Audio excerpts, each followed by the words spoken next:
kabang-abang ang mga eksena na magaganap sa abot kamay na pangarap. Kausap ni Zoe ang nanay niyang si Moira sa kanyang cellphone, mababakas ang inis at galit sa kanilang mga itsura. Tanong ni Zoe sa kanyang nanay na si Moira, di ba na si Moira ang tumulak kay Doc Robert sa hagdan?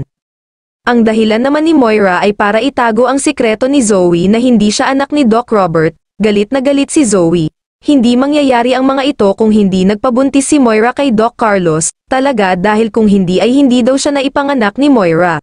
Wala kang kwenta, sigaw ni Zoe kay Moira.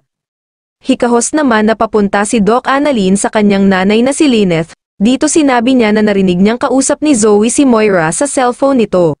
Nalaman din ni Annalyn na si Moira nagtulak kay Doc Robert sa fire exit. Gulat na gulat si Lyneth sa nalaman niya kay Annalyn, pati ang kanyang mga kasama.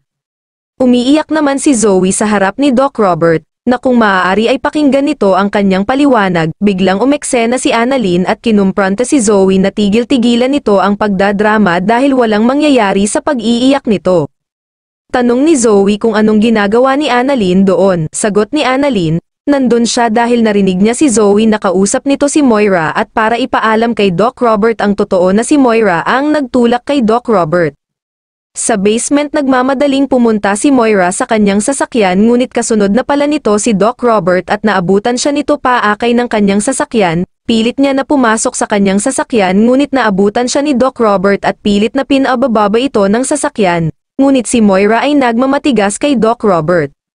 Ano na ba ang maaaring mangyari kay Moira ngayong alam na ni Doc Robert ang katotohanan? Kung nagustuhan niyo po ang aking munting video, please like, comment and subscribe. Thank you for watching Camille VMB Official.